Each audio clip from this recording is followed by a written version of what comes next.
Next problem, find the area of one of the curvilinear triangles bounded by y is equal to sin x, y is equal to cos x and x axis. వీటి మధ్య bound అయినటువంటి ఒక curvilinear one of the curvilinear triangle. So దాని యొక్క area మనం find out చేసుకోవాలి. Solution. So ముందుగా మనం ఎక్స్కి 0 నుండి 90 వరకు మనం చెక్ చేసుకుందాం.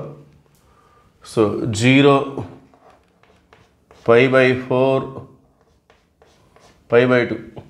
సో ఈ ఇంటర్వల్లోనే ఒక కర్వీలీనియర్ ట్రయాంగిల్ ఫామ్ అవుతుంది మనకి. సో అది ఎలా ఉంటుందో మనం చూద్దాం. y ఈజ్ ఈక్వల్ టు ముందుగా sin x.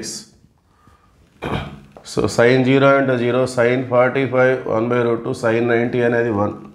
అట్లానే y is equal to cos x. So cos 0 అంటే 1, cos 45 ఈజ్ ఆల్సో 1/2, cos 90 అనేది 0. సో దీనికి సంబంధించిన గ్రాఫ్ని మనం చూసినట్లయితే so y axis, x axis 0 π/4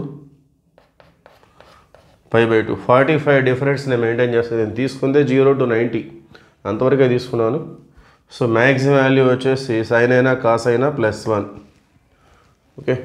so sin 90 అనేది మనకి 1,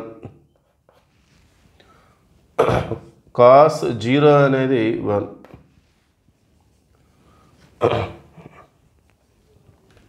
సో sin 0 0, cos 90 అనేది 0.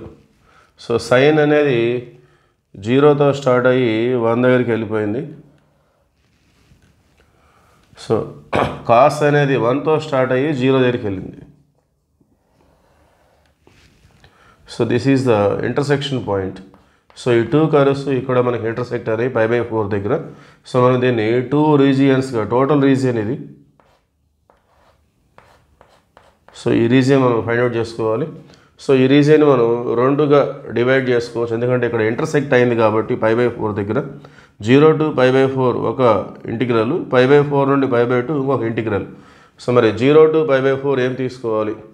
సో 0 to π/4 వరకు ఇది సైన్ కర్వ్. ఈ మొత్తం కూడా sine curve up to this 0 నుండి ఇంతవరకు ఇది సైన్ కర్వ్. సో మనకి వాళ్ళు y is equal to sin x, y is equal to cos x, x axis అని చెప్పారు. So y is equal to sin x ఇది, y is equal to cos x ఇది, x axis ఇది. So వీటి మధ్య ఒక కర్వ్స్ తోటి, ఇవన్నీ ఈ రెండు కూడా కర్వ్స్, వాటితోటి ఒక ట్రయాంగిల్ షేప్ ఫామ్ అయింది. సో దాని ఏరియా మనం కనుక్కోవాలి. ఇది కూడా కర్వీలీనియర్ ట్రయాంగిల్, అయితే ఇది y యాక్సిస్కి మధ్య ఉంది. y is equal to sin x, cos x, y axis. So ఇది అడగలేదు, ఇది అడిగారు. Okay, between sin x, cos x, x axis. So this is the reason we have to find here. Okay. So 0 నుండి π/4 వరకు ఇది sign curve, అట్లానే π/4 నుండి π/2 వరకు ఇది కాస్ కర్వ్. ఓకే. సో ఆ విధంగా మనం తీసుకోవాల్సి ఉంటుంది. దేర్ఫోర్ రిక్వైర్డ్ ఏరియా 0 to π/4 అంతవరకు sin x dx plus π/4 to π/2. So cos curve వచ్చేస్తుంది cos x dx. Okay. So ఇది పూర్తిగా అప్వర్డ్ కర్వే, రెండు కూడా పాజిటివ్నే ఉంటాయి. x యాక్సిస్కి అబోవ్ ఉంది కాబట్టి రెండు కూడా ప్లస్సే ఉంటాయి. సో ఇంటిగ్రల్ sin x అంటే -cos x. సో లిమిట్స్ వచ్చేసి 0 to π/4 plus integral cos x అంటే sin x, లిమిట్స్ వచ్చేసి π/4 to π/2. సో cos 45 అంటే 1/2 minus lower limit, minus of minus plus. So cos 0 అంటే మనకి 1 వచ్చేస్తుంది, plus sin 90 upper limit, sin 90 అంటే 1 minus sin 45 అనేది 1/2. So ఇక్కడ 1 - 1/2, అక్కడ కూడా 1 - 1/2. సో 2 - 2/2 అలా మనం రిప్రజెంట్ చేయొచ్చు. 1 + 1 2, -1/2 -1/2 -2/2. సో 2 మైనస్ ఈ 2ని √2 హోల్ స్క్వేర్.